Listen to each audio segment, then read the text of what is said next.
पहला क्वेश्चन आपकी स्क्रीन के सामने आ गया। Consider the following statement regarding लोक अदालत।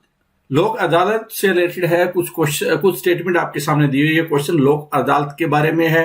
लोक अदालत से रिलेटेड कुछ क्वेश्चन हमने पहले भी किए हैं, तो देख लेते हैं कि आपकी जो समझ है कितनी डेवलप हुई है, कि आपने थोड़ा बहुत रिसर्च भी किया, इस पे नहीं किया। पहली स्टेटमेंट है इस क्वेश्चन की, there is no court fee for settling the dispute at Lok Adalat. कि लोक अदालत होती है, उसमें अगर कोई डिस्प्यूट सोल्व हो जाता है तो उसके ऊपर कोई कोर्ट फी नहीं होती। ठीक है। There is a strict application of procedure law like civil procedure code and evidence act while assessing the claim by Lok Adalat. कि जब लोक अदालत में मुकदमे चल रहे होते हैं उस टाइम में जो स्ट्रिक्ट लॉ होते हैं, जैसे कि सिविल कोर्ट होते हैं, उसमें सिविल प्रोसीजर कोड और एविडेंस, वहां पे एविडेंस है वो उसकी पूरी व्याख्या होती है। एविडेंस एक्ट है, उसके जरिए काम किया जाता है। बिना सबूत कोर्ट को फैसला नहीं देगी।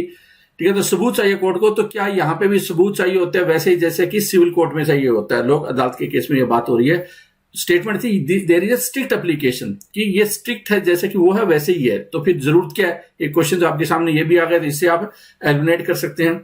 तीसरी स्टेटमेंट है कि award by Lok Adalat has the status of a decree of a civil court as well as the criminal court. कि जैसे सिविल कोर्ट का जजमेंट होता है, ऑर्डर होता है, और क्रिमिनल कोर्ट का ऑर्डर होता है, वैसे ही लोक अदालत का स्टेटस होता है जहां तक फैसले का सवाल है, निर्णय का सवाल है।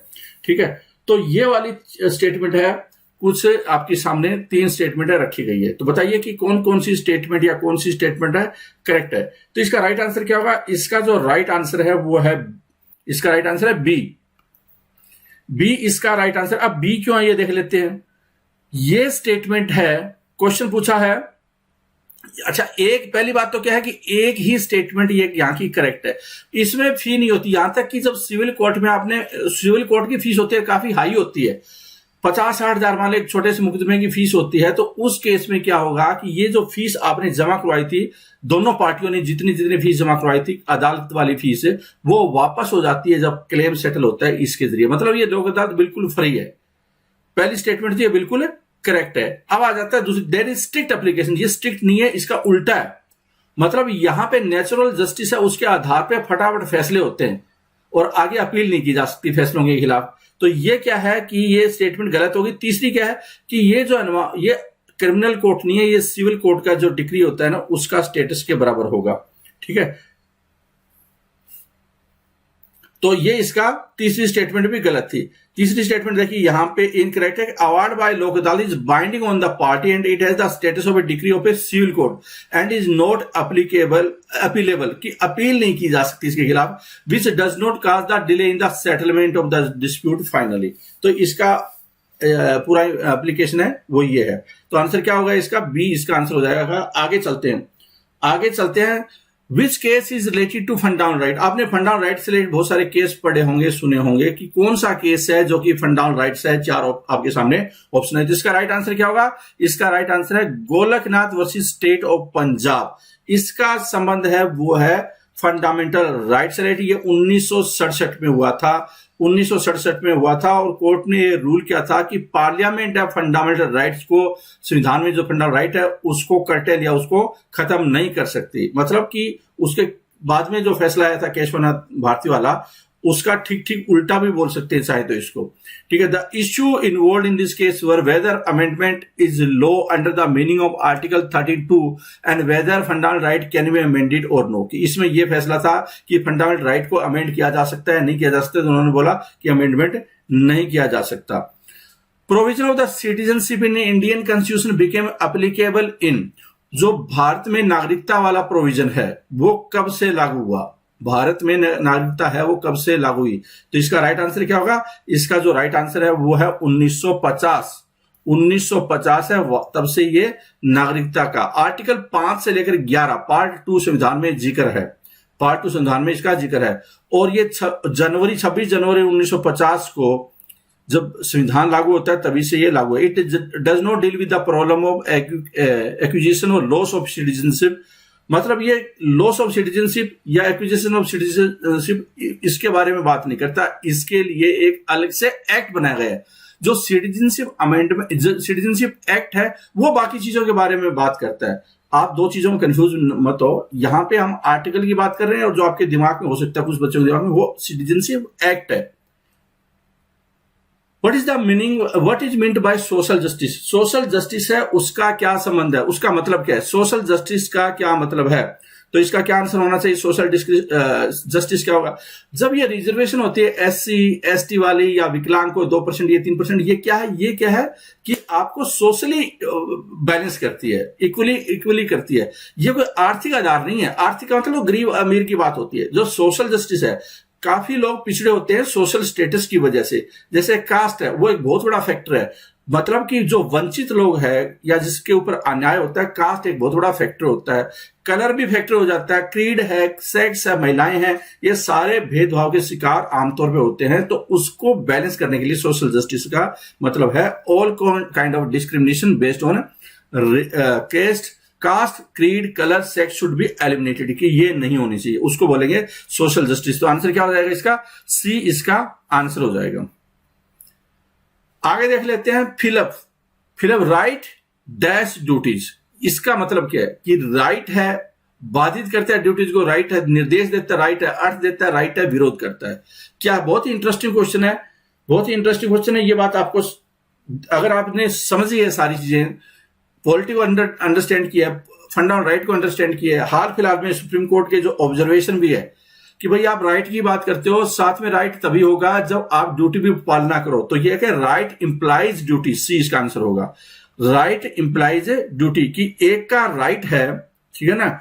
अगर हम इस पर्टिकुलर प्रेजेंटेशन में आगे भी इससे रिलेटेड चीज आएंगी जिससे कि आप समझ सकते हैं इस मुद्दे को, कि अगर आपका राइट है तो आपकी कुछ ड्यूटी भी है। अब सड़क रोक दी आपने, आंदोलन करना, विरोध करना आपका राइट है, लेकिन आपकी यह भी ड्यूटी है ना कि दूसरे प्रभावित ना हो। तो राइट इंप्लाइज सर्टेन ड्यूटीज।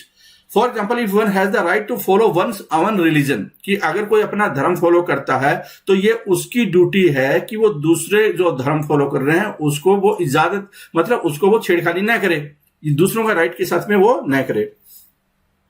आगे देख लेते हैं, क्वेश्चन आ गया है, consider the following citizenship clause, change in the state boundaries, change in the union list, right to freedom of religion, to amend which of the above clauses of the constitution ratification by state is compulsory। आपको ये बताना है कि देखो, amendment संविधान में कई तरह से हो सकते हैं। एक सिंपल मेजोरिटी से हो सकते हैं, एक है पार्लियामेंट पास कर सकती है 2/3 बहुमत से, एक है 2/3 बहुमत भी चाहिए और साथ में राज्यों की अनुमति भी चाहिए जहां पे फेडरल कैरेक्टर प्रभावित हो रहा हो। तो बताना आपको कि जहां पे राज्यों की अनुमति चाहिए, मतलब पार्लियामेंट में 2/3 बहुमत से पास, फिर आधे राज्य है वो भी पास करेंगे अपनी विधानसभा से। वो कौन कौन से अमेंडमेंट है जो 4 दिए हुए, उसमें से बात हो रही है। तो क्वेश्चन आपको समझ में आ गया होगा कि ये कौन से अमेंडमेंट है, ठीक है। तो बताइए इसका राइट आंसर क्या होगा? इसका राइट आंसर है वो है C, ठीक है। Right to freedom, right answer क्या C है। जो ये है ना, change in the union list, changes in the union list, अगर इसमें बदलाव करना है तो फिर राज्यों से भी अनुमति लेनी है। अब ये नहीं हो सकता कि यूनियन लिस्ट में डाल दिया जाए राज्यों वाली चीजें, ऐसा नहीं होगा। तो जो सिटीजनशिप क्लॉज आप आगे देख सकते हैं इसमें, कि जो पहले गलत क्यों है कि जो सिटीजनशिप है वो सिंपल मेजोरिटी से पार्लियामेंट में पास किया जा सकता है। जब से हाल फिलहाल में सिटीजन अमेंडमेंट एक्ट है उसमें बदलाव किया तो वो सिंपल मेजोरिटी से हो गया था, ठीक है। दूसरी स्टेटमेंट थी वो गलत थी, क्योंकि राज्यों की जो बाउंड्री है वहां पे भी पार्लियामेंट की सिंपल मेजोरिटी काफी होती है। ये भी हमने इस सीरीज में काफी बार जिक्र किया है कि राज्यों का नाम बदलना है, बाउंड्री बदलनी है, राज्यों का बंटवारा मतलब चेंज करना है तो बहुत आसानी के साथ हो जाता है, पार्लियामेंट कर सकती है।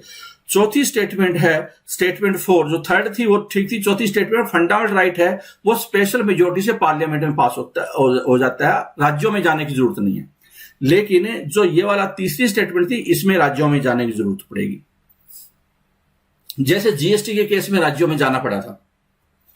इन which of the following articles citizenship right of people who migrated from Pakistan to India is mentioning, कि जो पाकिस्तान से आए थे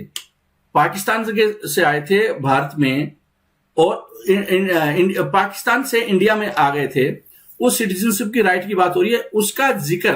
उसका जिक्र बंटवारे के बाद में जब ये संविधान बना था उस टाइम में इसका मेन मुद्दा था ये पार्टनरशिप वाला, ये माइग्रेशन वाला, तो कौन से आर्टिकल में इससे संबंधित जिक्र है? तो इसका राइट आंसर क्या है? इसका राइट आंसर है आर्टिकल 6 में इससे रिलेटेड जिक्र है। आर्टिकल 6 जो कि पाकिस्तान से इंडिया में आए थे 19 जुलाई 1948 से पहले वो सारे सिटीजन कहलाएंगे। ये वाली जो बात है वो आर्टिकल 6 की है। Which one of the following attribute in the preamble states that no one should treat a fellow citizen as inferior?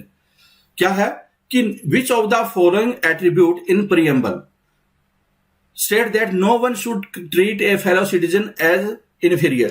कि संविधान में ऐसी कौन सा वर्ड है या कौन सा एट्रीब्यूट है या कौन सी टर्म है जो इस बात को इंडिकेट करती है या जिसका मतलब ये निकलता है कि अपने नागरिकों को, आपके जो साथी नागरिक हैं उसको आप इंफीरियर ट्रीट नहीं करें, मतलब उसको नीचा नहीं समझे, आप अपने आप को सुपीरियर नहीं समझे।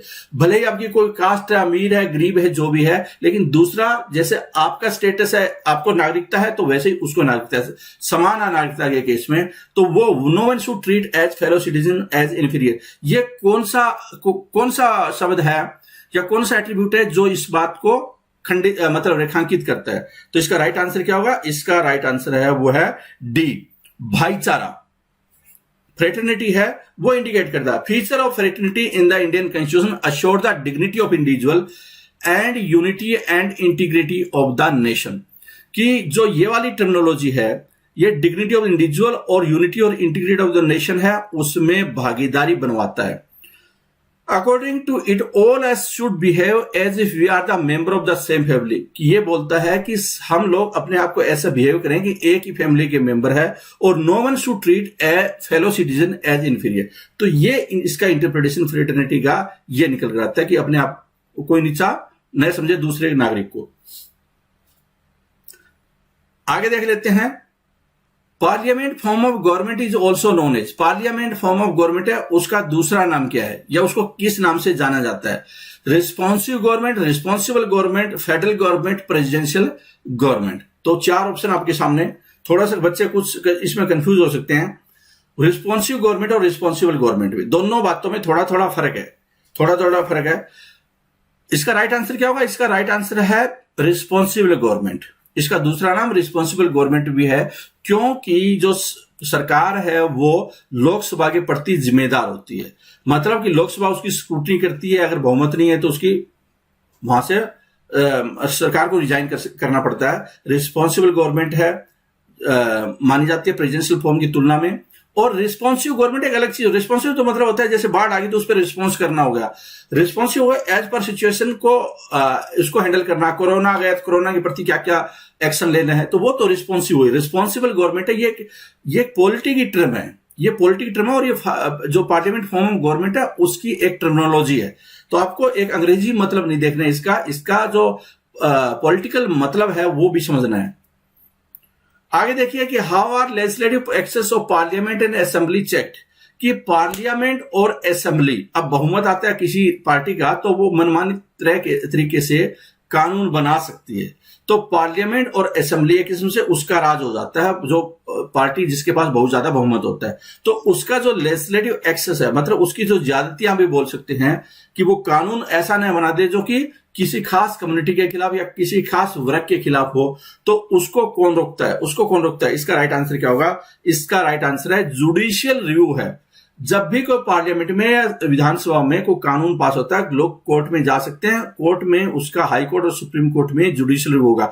अगर वो अकॉर्डिंग टू कॉन्स्टिट्यूशन नहीं है तो उस पर्टिकुलर पोर्शन को या पूरे कानून को रद्द किया जा सकता है, उसको बोलते हैं जुडिशियल रिव्यू। इसका राइट आंसर क्या होगा? इसका आंसर का इस क्वेश्चन का सी। आगे देख लेते हैं। क्वेश्चन आपके सामने है कि with reference to panchayat election consider the following statement. Panchayat election से रिलेटेड कुछ स्टेटमेंट आपके सामने है, और क्या क्या स्टेटमेंट है वो देखिए। कि with reference to panchayat election state legislature में make provisions with respect to all the matter related to elections of panchayat.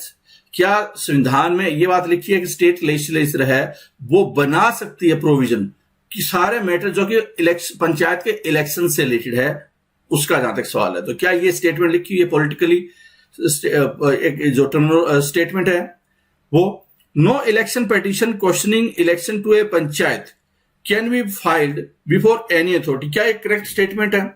बहुत ध्यान से समझनी है स्टेटमेंट को, स्पेशली दूसरे वाली को।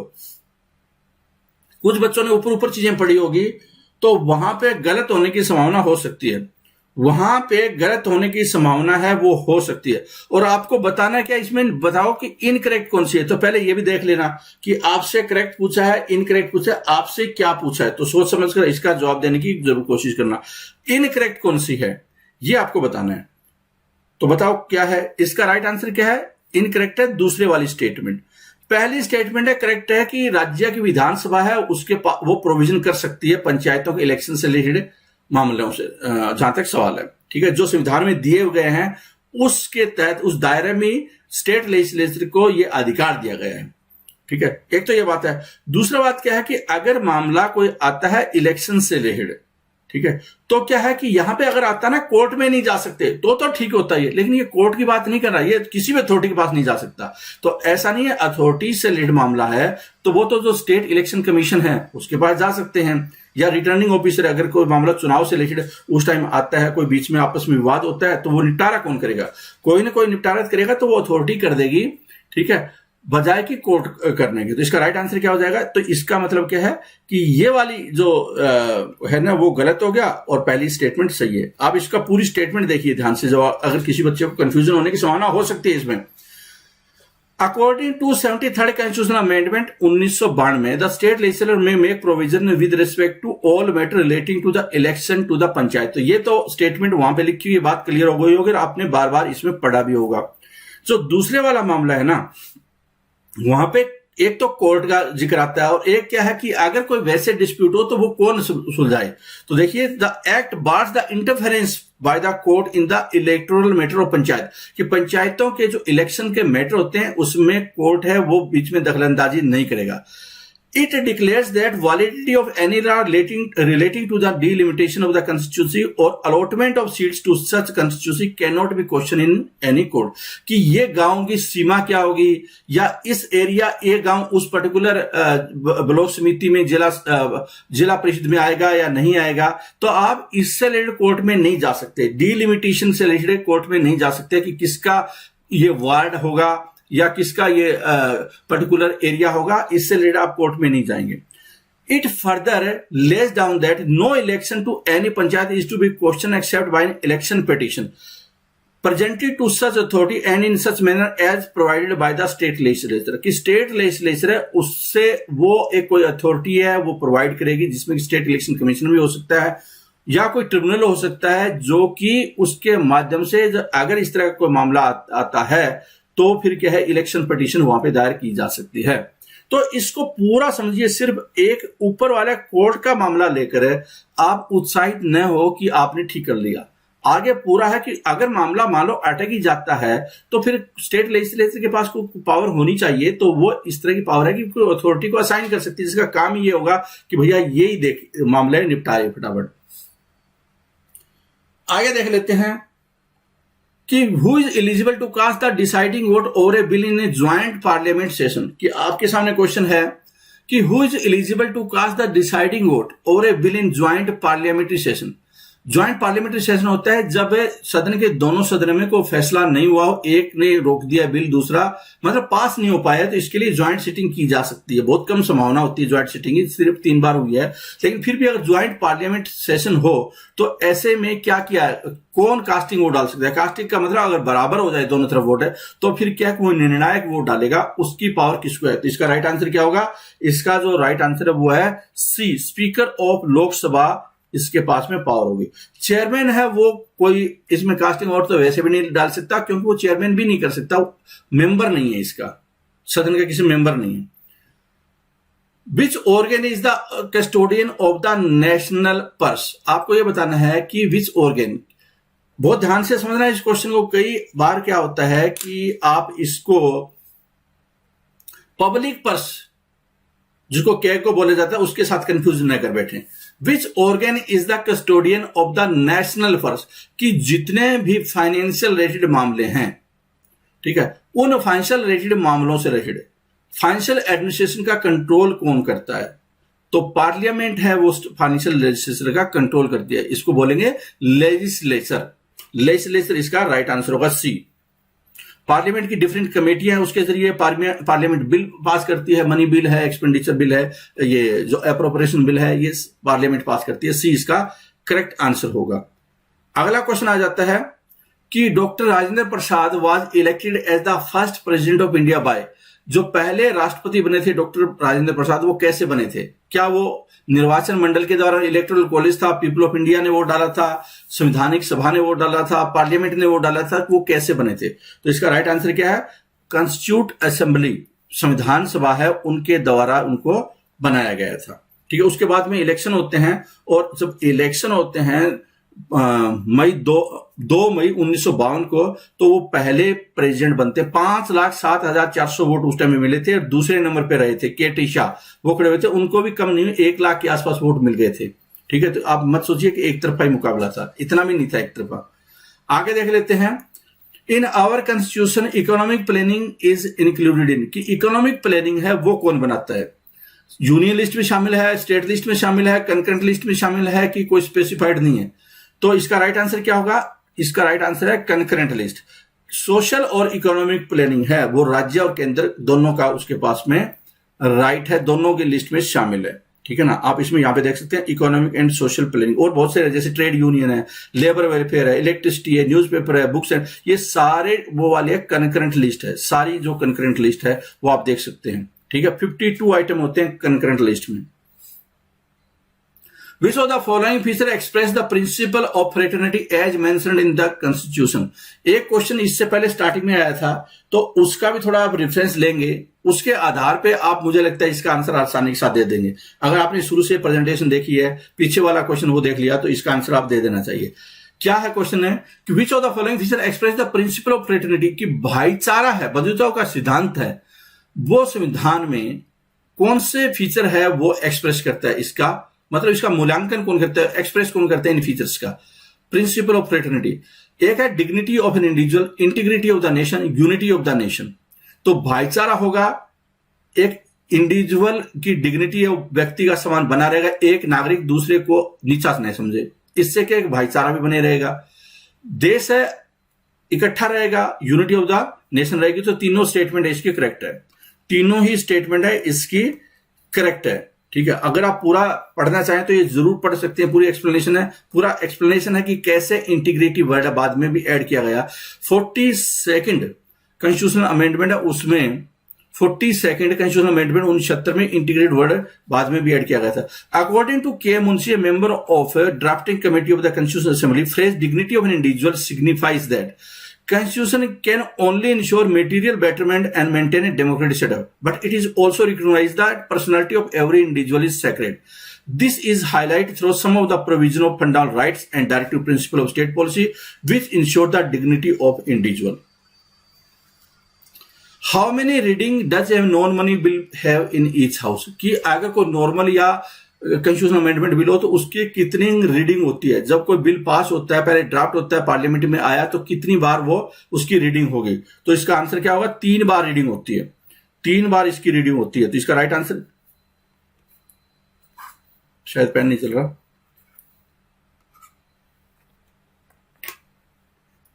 हाँ ठीक है, इसका राइट आंसर क्या होगा? इसका राइट आंसर है बी, 3 रीडिंग होती है। ठीक है, आगे चल लेते हैं। One of the following is part of executive. Which one of the following is a part of executive? Find out. ये बताना है आपको कि सरकार का हिस्सा कौन सा है, कार्यपालिका का हिस्सा है वो कौन सा है? क्या legislative council, Rajya Sabha, supreme court के चीफ जस्टिस है, या कोई पुलिस का अधिकारी है? इसका राइट आंसर क्या होगा? बहुत ही आसान क्वेश्चन है, लेकिन इससे आपको ये टेस्ट होगा कि आपको ये जो अलग अलग अंग होते हैं, जुडिशरी अलग होती है, एग्जीक्यूटिव अलग होता है, और लेजिस्लेचर है वो अलग होता है, जो 3 अंग होते हैं। क्या बात समझ में आ रही है आपको? तो इसका राइट आंसर क्या है? इसका राइट आंसर है एग्जीक्यूटिव का, डी है इसका करेक्ट आंसर होगा। सब इंस्पेक्टर है या कोई और अधिकारी जहां पे होता है जो सरकार की तरफ से काम कर रहा है, वो इसका आंसर होता।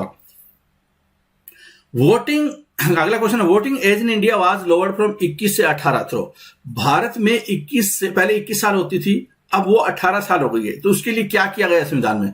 संविधान में प्रेसिडेंशियल ऑर्डिनेंस द्वारा किया गया कॉन्स्टिट्यूशनल अमेंडमेंट, एग्जीक्यूटिव ऑर्डर, या पार्लियामेंट में कोई लेजिस्लेशन लाया गया, एक्ट लाया गया, एक्ट पास करवाया पार्लियामेंट में, उसके जरिए 21 से 18 साल हो गई थी। तो क्या इसके पीछे रीजन है, ये आपको बताना है। क्या किया गया था, इसका राइट आंसर क्या है, कॉन्स्टिट्यूशनल अमेंडमेंट, संविधान में संशोधन करना पड़ता है।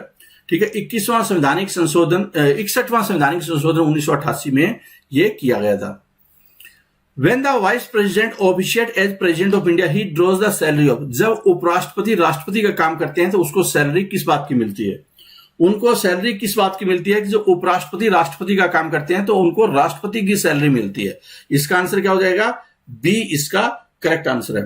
अगला क्वेश्चन देख लेते हैं, which of the following are the function of election commission, election commission के कौन कौन से निम्नलिखित में से काम है।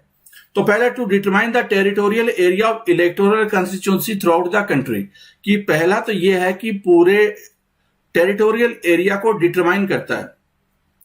इलेक्शन कमीशन के कौन कौन से काम है, to determine the territorial area of the electoral constituency throughout the country, की जितने भी निर्वाचन क्षेत्र होते हैं, जैसे लोकसभा का एरिया है, वो डिसाइड करना कि ये लोकसभा का एरिया इतना इसका होगा, इतना इसका होगा, ये वाला गांव इस लोकसभा में नहीं आएगा, ये सिटी भी नहीं आएगा, तो ये वाला कौन डिसाइड करता है, ये पहली स्टेटमेंट ये डिसाइड करता है इलेक्शन कमीशन पहली स्टेटमेंट के मुताबिक। दूसरी स्टेटमेंट के मुताबिक है कि जो एलिजिबल वोटर है उसको रजिस्टर करना, 18 साल से जिनकी उम्र हो चुकी है, अगर उनका रजिस्ट्रेशन करना, वोटर कार्ड बनाना हो तो इलेक्शन कमीशन करता है। दूसरा ये स्टेटमेंट है।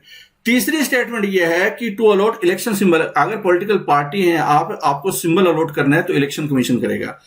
ठीक है। चौथी स्टेटमेंट है कि party democracy, inner party democracy, अगर मान लो दो पार्टियों के बीच में विवाद हो गया कि ये सिंबल मेरा, ये सिंबल मेरा, जैसे कि समाजवादी पार्टी का बीच से विवाद हुआ था कि ये अखिलेश वाली है, ये बाकी चाचा वाली पार्टी, तो एक्चुअल में कौन असली पार्टी का मालिक है, या इनर डेमोक्रेसी उसमें सुनिश्चित करना कि किसमें इलेक्शन के जरिए जिसको चुना गया था, ठीक है, जिसके साथ की बहुमत है, इस तरह की बातों को कौन डिसाइड करेगा।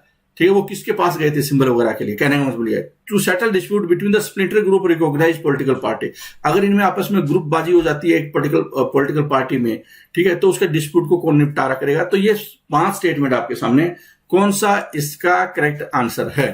तो इसका राइट आंसर क्या होगा, इसका जो राइट आंसर है वो है डी, सारे काम है ये इलेक्शन कमीशन के, ये सारे काम है जो ऊपर लिखे हुए थे।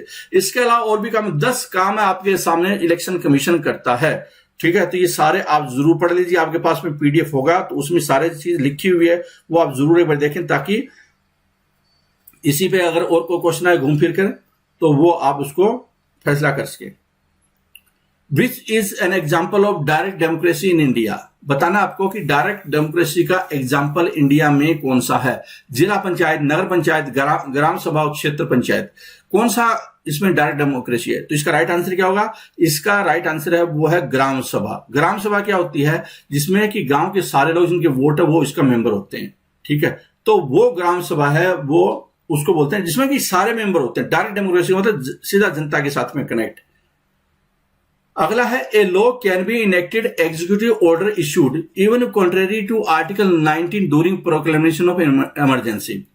ठीक है, वो कौन सी इमरजेंसी या कौन इमरजेंसी किस टाइप की हो सकती है, जहां पे कि आर्टिकल 19 जो कि बहुत ज्यादा महत्वपूर्ण है, फंडामेंटल राइट से रिलेटेड है, उसके खिलाफ, आर्टिकल 19 के खिलाफ, मतलब फंडामेंटल राइट के खिलाफ जो आर्टिकल 19 वाला फंडामेंटल राइट है, उसके जरिए पार्लियामेंट के जरिए कोई कानून बन सकता है, या एग्जीक्यूटिव ऑर्डर मतलब सरकार को आदेश जारी कर सकती है। बताओ कि वो कब होता है, जब, इसका आंसर क्या होगा, इसका राइट आंसर होगा, इसका राइट आंसर क्या है, इसका राइट आंसर है कि जब एक्सटर्नल वार होती है, वार और एक्सटर्नल एग्रेशन, मतलब कोई बाह्य देश आक्रमण कर देता है, उस तरह की सिचुएशन में ये होगा। इसका राइट आंसर है ए।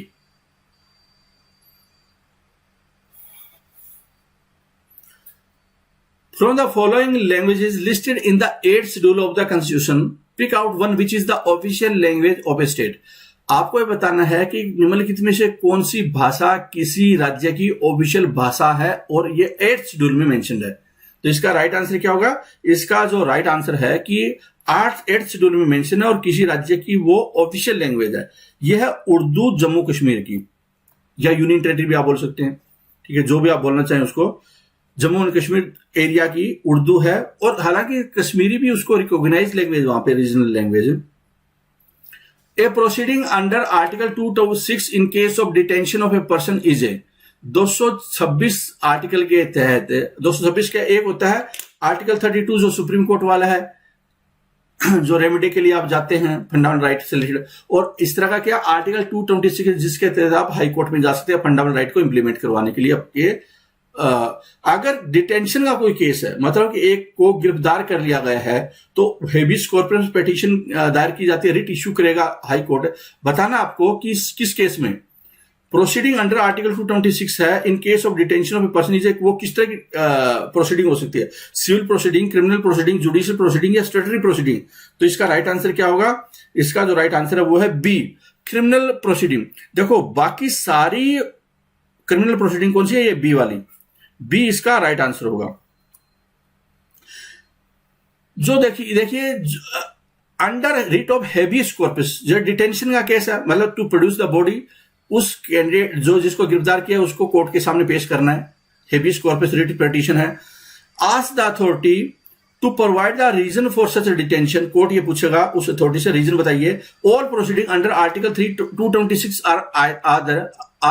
Are either civil or criminal. दो बात ध्यान रखिए, बहुत इंपॉर्टेंट स्टेटमेंट है अभी, ये बहुत इंपॉर्टेंट स्टेटमेंट है। इस स्टेटमेंट से आपके कई क्वेश्चन सोल्व हो सकते हैं।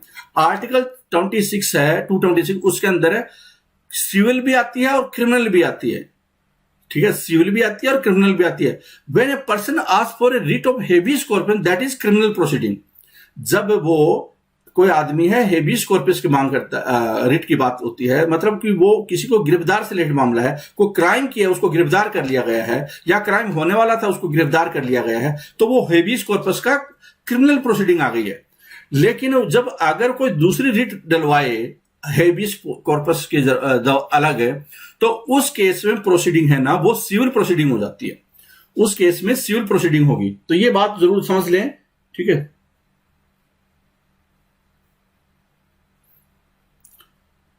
अगला क्वेश्चन है which of the following item does not come under the ambit of right to freedom of religion provided in the Indian constitution.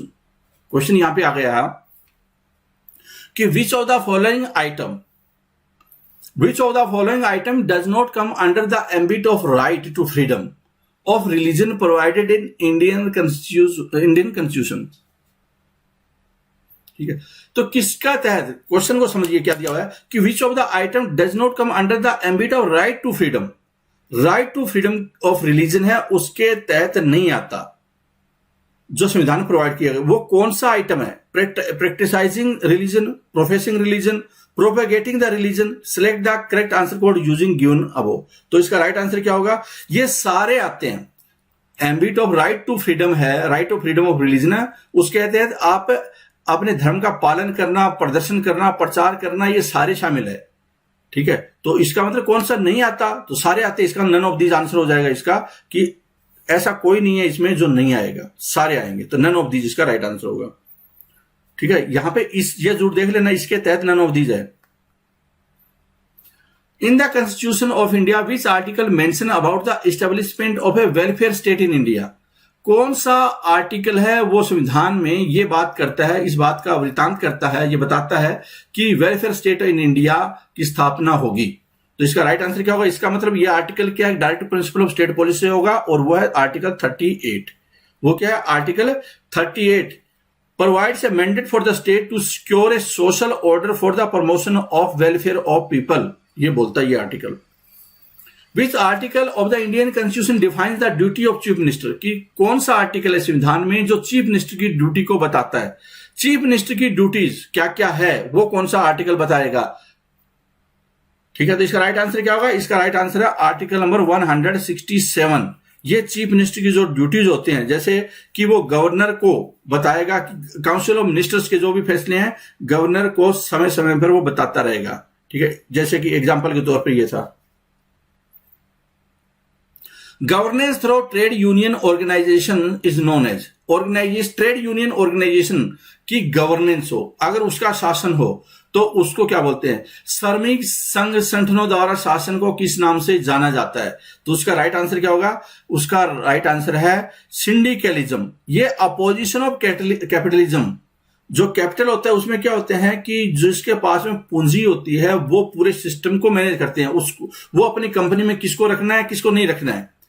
अगर एक जैसे आज के टाइम में अंबानी है, अब अंबानी को यह देखना है कि मुझे किस बंदे को कौन सी जिम्मेदारी सौंपनी है, किसको रखना है किसको नहीं रखना है, कितनी सैलरी देनी है। अगर लॉकडाउन आ गया तो किसकी सैलरी कम होगी किसकी सैलरी नहीं कम होगी, किस एरिया में लॉकडाउन जारी रहेगा नहीं रहेगा। लेकिन इसके बजाय अंबानी की बजाय, ठीक है, अगर यही है वो ट्रेड यूनियन के नेताओं को दे दी जाए जिम्मेदारी, मतलब गवर्नेंस का रोल है उनको दे दिया जाए, तो वो किस तरह से संभालेंगे? तो वो क्या है कि वो कैपिटलिज्म के उल्टा है कि वो सारे लोगों की, श्रमिकों की सबसे पहले देखने की कोशिश करेंगे कि सैलरी किसी की कम ना हो जाए, भले कंपनी का बेड़ा गर्क हो जाए। हालांकि ये सिस्टम सर्वाइव नहीं कर सकता क्योंकि जो मालिक है वो बेवकूफ थोड़ी है, अपनी पूंजी लगाकर बैठा है और उसके पास पावर ही नहीं है, तो ऐसा कोई मालिक बनेगा ही नहीं।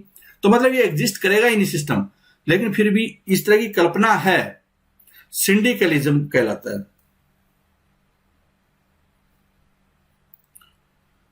Which among the following articles came into force on 26th November 1949, the day Indian Constitution was adopted? Indian Constitution was adopted. Question देखिए क्या दिया हुआ है कि which among the following articles came into force? कौन सा आर्टिकल है 26 नवंबर 1949 को अस्तित्व में आया था, जिस दिन संविधान को स्वीकार किया गया था, लागू किया गया नहीं, स्वीकार किया गया था। कुछ आर्टिकल है वो उस दिन इन्फोर्स हो गए थे लेकिन सारे नहीं हुए थे, सारे तो बाद में हुए थे संविधान जब लागू हुआ था।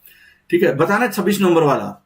तो इसका राइट आंसर क्या होगा? इसका जो राइट आंसर है वो है ए, 388 निम्नलिखित में से 388 आर्टिकल है वो उस दिन लागू हो गया था।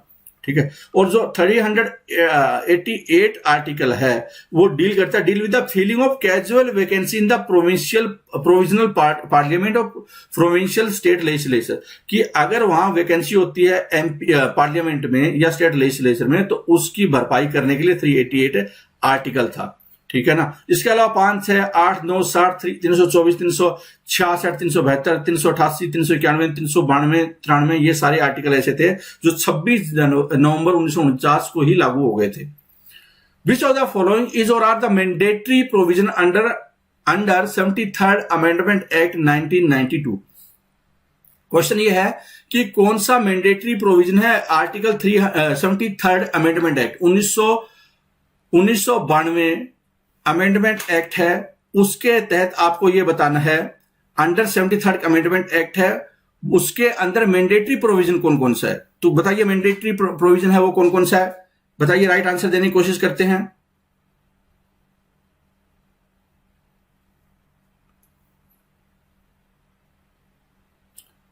इसका राइट आंसर क्या होगा? इसका देखो, mandatory given representation to the member of parliament, ये मैंडेटरी नहीं है। ये क्या है? ये मैंडेटरी नहीं है। Provision reservation of seat for backward classes के लिए मैंडेटरी नहीं है, ये मैंडेटरी नहीं है। ये क्या? ऑप्शनल है।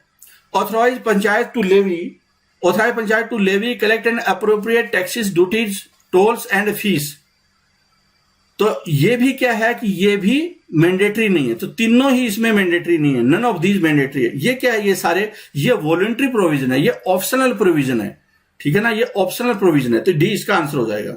आगे, what amidst the following is not true of the general electoral roll prepared through the agency of election commission, it is to be used for the election to the. Question यह दिया हुआ है कि निम्नलिखित में से क्या जनरल इलेक्शन से रिलेटेड ट्रू नहीं है, जो कि इलेक्शन कमीशन की कोई एजेंसी है उसके द्वारा तैयार किया जाता है। तो एक है जनरल इलेक्टोरल रोल से रिलेटेड बात हो रही है। जनरल इलेक्टोरल रोल मतलब कि वहां पे जिसमें कि मतदाता सूची बोल सकते हैं, मतदाता सूची से रिलेटेड जो कि चुनाव आयोग की कोई संस्था है वो तैयार करती है। कौन सा विकल्प निम्नलिखित में से करेक्ट नहीं है? तो Lok Sabha, Panchayati Raj and Nagarpalika institution, legislative assembly of the state, legislative council of the state where there these exist. यहां पे ये तीनों में यूज होगा। जो मतदाता सूची है जिसमें आपका नाम शामिल, आप ये देखिए किसमें वोट नहीं डालते, आप इसमें वोट नहीं डालते लेजिस्लेटिव काउंसिल में, क्योंकि इसमें तो इनडायरेक्ट इलेक्शन होता है। तो इसलिए इलेक्टोरल रोल होता है, जो जनरल इलेक्टोरल रोल होता है, मतदाता सूची होती है वो नहीं होती, इसमें मतदाता सूची नहीं होती। वो तीनों में मतदाता सूची का इस्तेमाल किया जाता है, मतलब जब आप वोट डालते हैं, बाकियों में आप नहीं डालते। आगे देख लेते हैं, right to vote is mentioned in the parts of the constitution relating to. Right to vote ये क्या है? राइट टू वोट है वो संविधान में कहां पे, किस भाग में लिखा हुआ है? क्या ये फंडामेंटल राइट है राइट टू वोट, या यूनियन लेजिस्लेचर, स्टेट लेजिस्लेचर, या इलेक्शन? जहां पे इलेक्शन का जिक्र है वहां पे आता है। तो इसका राइट आंसर क्या है? इसका राइट आंसर है इलेक्शन। जब इलेक्शन का पार्ट है संविधान में आर्टिकल 326 और पार्ट 15, वहां पे इसका जिक्र है, और राइट टू वोट है वो कोई फंडामेंटल राइट नहीं है, वो कॉन्स्टिट्यूशनल राइट है। फंडामेंटल बड़ी चीज होती है, कॉन्स्टिट्यूशनल राइट आपका एक वैसे राइट है। ठीक है, 21 से 18 साल कर दी कब? 1989 में, ये आपको पता ही होगा। ब्यूरोक्रेसी परफॉर्म्स, जो ब्यूरोक्रेसी है, नौकरशाही है, हो सकता है आप में बहुत सारी तैयारी कर रहे होंगे इसकी, तो आप लोगों को काम क्या करना है? एडमिनिस्ट्रेटिव काम करना है, जुडिशियल काम करना है, लेजिस्लेटिव काम करना है, या administrative as well as quasi judicial and quasi legislative function. तो जो काम है वो क्या होगा एक्चुअल में, किसका? ब्यूरोक्रेसी का क्या काम होता है? इसका राइट आंसर है डी। डी है, एडमिनिस्ट्रेटिव काम तो होता ही है, मतलब जो सरकार की पॉलिसी है उसको लागू करवाना होता है। लेकिन जैसे कोरोना के समय है, अब कोरोना के समय में तुरंत लगाना है क्या? वो बैरियर लगा देते हैं, लॉकडाउन लगा देते हैं, इसको इंप्लीमेंट करना, ये नाका लगा दिया, वो नाका लगा दिया, ठीक है, इसको पकड़ कर ले गए, इसको गिरफ्तार कर लिया, इसका चालान काट दिया। ठीक है, ये क्या है? ये quasi judicial quasi legislative type के फंक्शन है। ठीक है, तो ये सारे का सारा काम भी ब्यूरोक्रेसी करती है। तो ब्यूरोक्रेसी का डी इसका आंसर होगा। Which is not a central service, which is not a central service, Indian police service, foreign service, audit and account service और revenue service। तो इसका राइट आंसर क्या होगा? इसका जो राइट आंसर है वो है इंडियन पुलिस सर्विस। ये क्या है? ये ऑल इंडिया सर्विसेज है, सेंट्रल सर्विस नहीं है, ऑल इंडिया सर्विस है। Which of the following office holder should necessarily be an Indian citizen? आपको ये बताना है कि कौन सा ऑफिस होल्डर है वो भारतीय है, इंडियन सिटीजन है, उसके लिए होना जरूरी है। प्रधानमंत्री बनने के लिए क्या इंडियन सिटीजन होना जरूरी है? मंत्री बनने के लिए, चीफ जस्टिस ऑफ इंडिया, किसके लिए सिटीजनशिप होना, भारतीय नागरिक होना जरूरी नहीं है। भारतीय नागरिक होना किसके लिए जरूरी नहीं है। ठीक है, तो इसका राइट आंसर क्या होगा?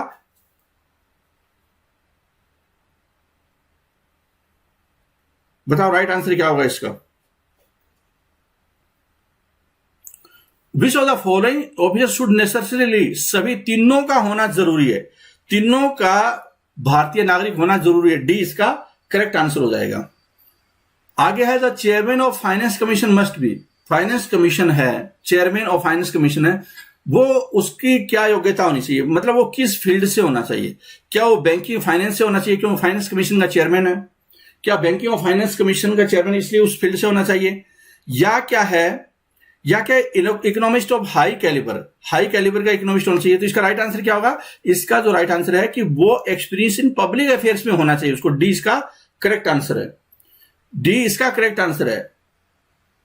ठीक है, अगर आप ये सारे पूरी सीरीज देख रहे हैं ना तो आप इसका आसानी के साथ आंसर दे सकते हैं। उसमें पहले मैंने बताया है कि एक तो फाइनेंस कमीशन का चेयरमैन होता है और उसके बाद 4 उसके मेंबर होते हैं, उसकी क्या क्या क्वालिफिकेशन होती है। Electoral system under which A legislature reflect the strength of various political party is called.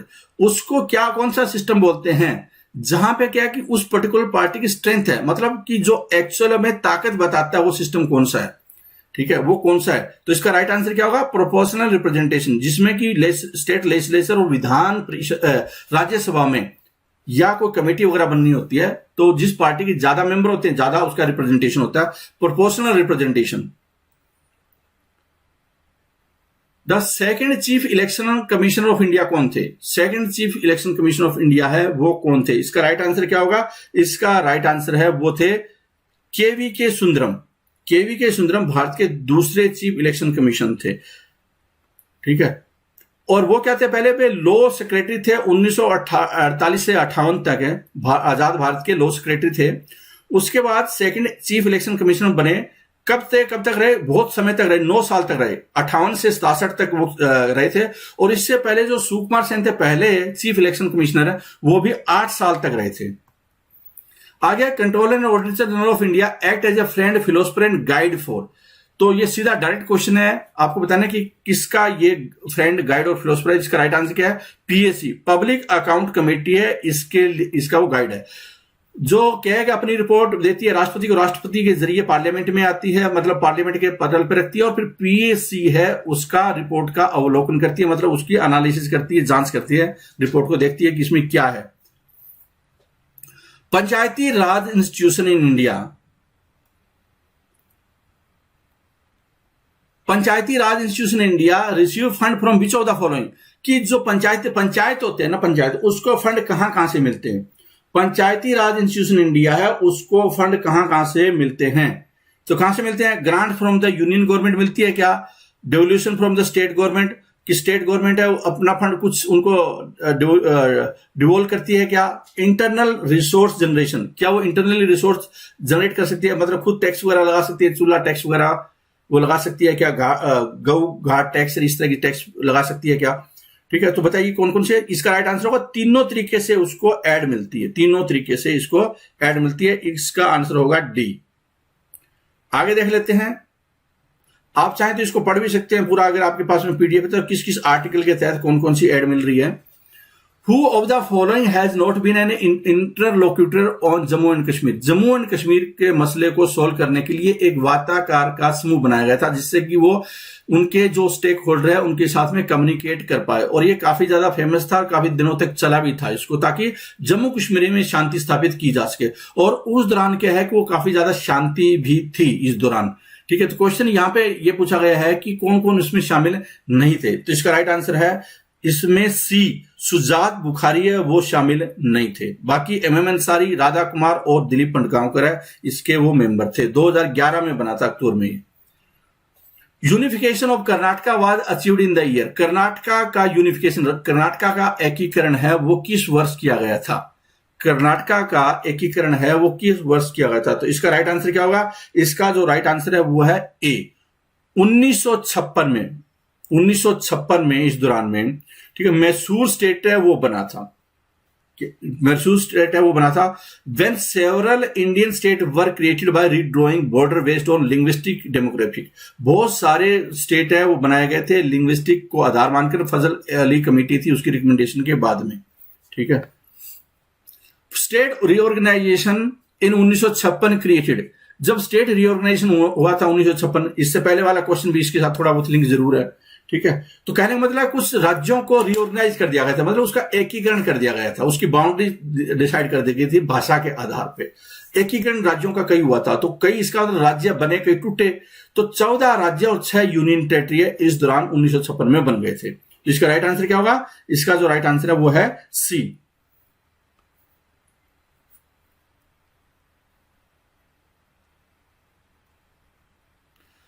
Narmada water dispute tribunal was constituted to resolve the water sharing between, जो नर्मदा वाटर डिस्प्यूट ट्रिब्यूनल है वो किन राज्यों के बीच में पानी का जो बंटवारा है, पानी का समझौता है, जल विभाजन के मुद्दे पे ये बनाया गया है। तो कौन कौन से ऐसे राज्य हैं जो कि इसके अंतर्गत आते हैं, जो इसके मामला देखेगा। तो इसका राइट आंसर क्या है? इसका जो राइट आंसर है वो है गुजरात, महाराष्ट्र, राजस्थान और मध्य प्रदेश। ये 4 राज्य हैं जो कि इसके तहत आते हैं, नर्मदा वाटर डिस्प्यूट ट्रिब्यूनल के तहत। अगला क्वेश्चन आता है आपके सामने कि which of the following titles are provided under article 18 of the Indian constitution. आपको यह बताना है कि अंडर आर्टिकल 18 है, अब उसमें क्या है कि आप टाइटल नहीं रख सकते, जैसे महाराजा धीराज पधार रहे हैं, जैसे पुराने जमाने में होते थे ना, फिल्मों में आपने देखे होंगे कि महाराजा विक्रमादित्य पधार रहे हैं, इस तरह के। तो एक अननेसेसरी क्या है कि वो समाज में इक्वलिटी को डिस्ट्रॉय करता है। इक्वलिटी को समाज में रखने के लिए क्या है कि इस तरह के टाइटल लगाना अलाउड नहीं है, तो ये प्रोहिबिटेड किया गया है, ये मतलब उसको प्रतिबंध है लगाना। कौन कौन से निम्नलिखित में से प्रतिबंधित है ये आपको बताना, कौन से लगाए जा सकते हैं। क्वेश्चन यहाँ पे ये बन रहा है। ठीक है, तो इसका राइट आंसर क्या होगा? इसका जो राइट आंसर है वो है ये लगाया जा सकता भारत रत्न, ये 3 नहीं लगाए जा सकते। मतलब कि 134 भारत, सचिन तेंदुलकर भारत रत्न रेसिपिएंट आप इसका इस्तेमाल कर सकते हैं, लेकिन ये नहीं हो सकता कि जमींदार अपने आगे कि लिख दिया चौधरी जमींदार मेहर सिंह, इस तरह की चीजें नहीं हो सकती। Why did one of the High Court in India decree that bunds are unconstitutional and punitive? क्यों एक हाई कोर्ट ने, कई हाई कोर्ट ने एक नकारात्मक टिप्पणी की है कि बंद नहीं होने चाहिए और स्ट्राइक नहीं होनी चाहिए। सुप्रीम कोर्ट ने भी बोला स्ट्राइक वगैरह नहीं होनी चाहिए, लेकिन एक हाई कोर्ट ने तो ये बोला है कि बंद है वो अनकॉन्स्टिट्यूशनल है और उस पर सजा होगी आपको। बंद आप समझ रहे होंगे ना, बंद बुलाना, ठीक है, तो आपको ये बांध नहीं है, बंद है एक्चुअल में, ये थोड़ी स्पेलिंग गलत है इसकी, बंद, ठीक है। तो जैसे बंद का मतलब समझ रहे हो, चक्का जाम, जिसने आपने नाम सुना होगा कि बसें नहीं चलेगी, ये नहीं होगा, वो नहीं होगा। आप अगर अपनी दुकानें खोल रहे हैं तो दुकान में कुछ लोग आएंगे और बंद करवा देंगे। वो इसी वजह से कि कुछ लोग आएंगे, आप अपनी दुकान, आप अपना बिजनेस करना चाहते हैं, आपकी रोजी रोटी है, और लोगों ने क्या बोल रखा है 15 दिन तक हम इसके खिलाफ बंद करेंगे। अब 15 दिन में आपका तो दिवालिया निकल जाएगा, तो आपका भी तो कोई राइट होगा। तो उसमें कोर्ट ने ये बोला इस आधार पे कि बंद है वो अनकॉन्स्टिट्यूशनल है और उसमें सजा होगी अगर किसी ने बंद बुलाने की कोशिश की तो। लेकिन ये कोर्ट डिसाइड करेगा ये कौन से बंद को जायज, कौन सा नहीं जायज, कौन सी स्ट्राइक जायज, कौन सी स्ट्राइक नहीं जायज है। तो वो एक मतलब जुडिशरी है, उसके ऊपर संज्ञान ले सकती है, ठीक है। तो इसका राइट आंसर क्या होगा, क्या उन्होंने बताया था? तो इसका राइट आंसर हो जाएगा it is not in exercise of fundamental freedom. कि आप फ्रीडम की बात करते हैं लेकिन दूसरों की जो फ्रीडम है ना उसका उल्लंघन हो रहा है। Fundamental, it is not in the exercise of fundamental freedom, मतलब आपकी फ्रीडम आप बंद करने के लिए है, तो जो दूसरे है, अगर किसी का बच्चा पैदा हो रहा है उसकी भी आजादी है कि वो जाए जिस हॉस्पिटल में जाना है, तो वो तो नहीं जा पा रहा है। तो जो फंडामेंटल फ्रीडम होती है, मौलिक फ्रीडम होती है, उसके खिलाफ है, इसलिए अनकॉन्स्टिट्यूशनल है। इसका केरला हाईकोर्ट ने 1997 में डिक्लेयर किया था। और ये उन्होंने ये भी ऑब्जर्वेशन दी कि इससे इकोनॉमी पे बहुत ही बुरा प्रभाव पड़ता है, नॉर्मल लाइफ है वो एकदम रुक जाती है, और जो दूसरे लोग हैं उनके ऊपर बहुत ज्यादा बुरा प्रभाव पड़ता है। आप अपनी मंशा को शांत करने के लिए, अपने ईगो को शांत करने के लिए, अपने कुछ एक राइट के लिए दूसरों को नुकसान पहुंचा रहे हो। Which government agency is responsible for the mapping and exploration of minerals in India? कि कौन सी गवर्नमेंट है वो उनके नक्काशी करती है, मानचित्र तैयार करती है खनिजों को एक्सप्लोर करने के लिए। कई बार एक खबर आई थी पीछे कि सोनभद्र में यूपी के सोना निकल गया हजारों टन, मतलब कि इस तरह की अफवाह से फैल गई, तो मीडिया उस पर टूट कर पड़ता है। तो कहने का मतलब है कि एक्चुअल में अगर ये एक्सप्लोर करना है मिनरल वगैरह को, मैपिंग करनी उसकी, तो कौन जिम्मेदार है? तो इसका राइट आंसर क्या है? इसका राइट आंसर है वो है B, geological survey of India. वो बाकी जो एजेंसी होती है स्टेट और सेंटर के साथ मिलकर में, ये एक फाइनल अथॉरिटी है, जियोलॉजिकल सर्वे ऑफ इंडिया। अगला क्वेश्चन है कि what is the category in which the negotiating strategy of strike by the government employees fall. अब थोड़ा स्ट्राइक की बात आ रही थी, अब थोड़ा समझिए यहां पे भी। अगर आपने पीछे वाली चीजों को ढंग से समझने की कोशिश नहीं किया तो इसमें आप मार खाएंगे फिर। What is the category in which the negotiating strategy of strike by government employees fall. कि गवर्नमेंट एम्प्लॉय आप बन गए हैं, आपने स्ट्राइक की है, अब आप नेगोशिएट करना चाहते हैं गवर्नमेंट के साथ में, तो कौन सी कैटेगरी है वो? कौन सी category? Fundamental right of freedom of association and expression के तहत आप कर रहे हैं वो क्या?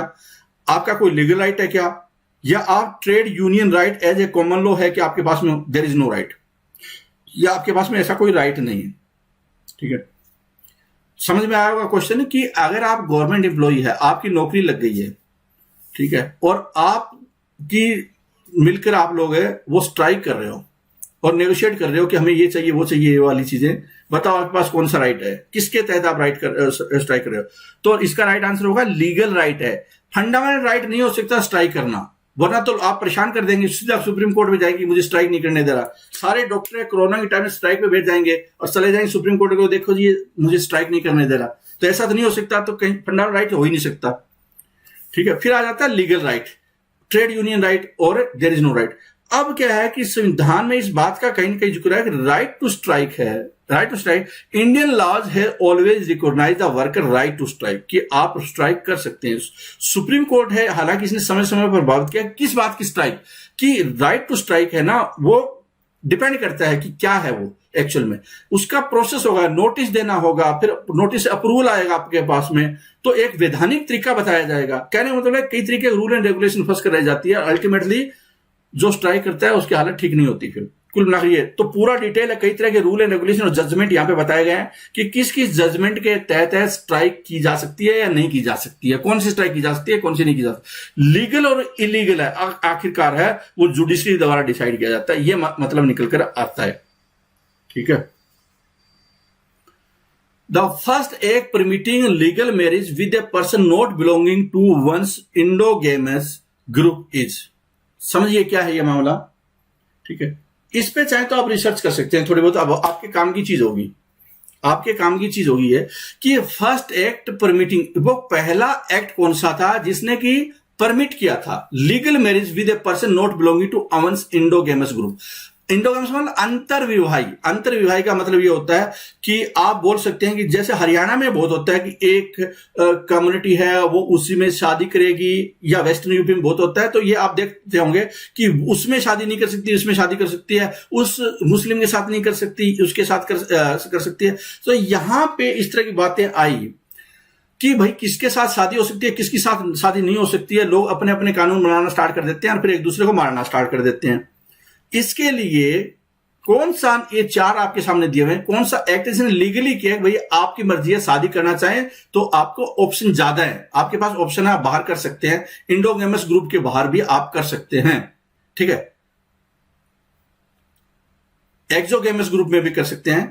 तो वो कौन सा एक्ट है, इसका है right answer Hindu marriage validity act, Hindu marriage validity act. और चाहे तो इस पे आप थोड़ा और पढ़ लीजिए, इस पे क्यों पता चला आप भी क्या है कि शिकार हो गए कहीं ना कहीं कि आप ऐसी जगह टांग फंसा ली जो कानूनी वैलिड नहीं था कि शादी करना। तो यहां पे हिंदू मैरिज वैलिडिटी एक्ट, और आप जो देख रहे हैं उसमें से कुछ ऐसे हैं जो शादी नहीं हुई है, आप किसी बाहर एंडोगेमस ग्रुप के अलावा शादी करना चाहते हैं, तो आपको यह देखना है कि क्या ये एक्चुअल में कानूनी तौर से वैलिड है या नहीं, या कितनी वैलिड है, और या इसके लिए रिक्वायरमेंट क्या होगी, प्रोसेस क्या होगा, ये आपको देखना है। ठीक है, तो इसलिए आप पढ़ सकते हैं। यहां तो सिर्फ कॉम्पिटिशन एग्जाम पर्सपेक्टिव है, या क्या है कि आप इस पे और जानकारी लेना चाहते हैं तो आप सिविल सर्विसेज की तैयारी कर रहे हैं। ठीक है, उसमें टाइप ऑफ मैरिजेज है, सोशियोलॉजी का हमारा ऑप्शनल सब्जेक्ट है, बहुत डिटेल में वीडियो बनाए हुए हैं, बहुत डिटेल में करवाया हुआ है, बहुत अच्छे ढंग से। उसमें बहुत टाइप से शादी की टाइप बताई गई, पूरे वर्ल्ड की जितनी भी है, इंडिया में कौन कौन सी है। तो वो सोशियोलॉजी एस्पेक्ट है, अगर किसी के ऑप्शनल सब्जेक्ट तो करें, वरना क्या है अपने मन पर वो सिर्फ अपने इंटरेस्ट पूर्ति के लिए करें। तो इस प्रेजेंटेशन में, इस क्लास में इतना ही, इस क्लास में इतना। मैं उम्मीद करता हूं कि आपके बहुत सारे क्वेश्चन अब ठीक होने स्टार्ट हो गए होंगे, जो शुरू से ये सीरीज देख रहा है, जिसने पीडीएफ वगैरह सारे देख रखे होंगे। तो आज की क्लास में इतना ही। Thank you very much for watching this, all the best.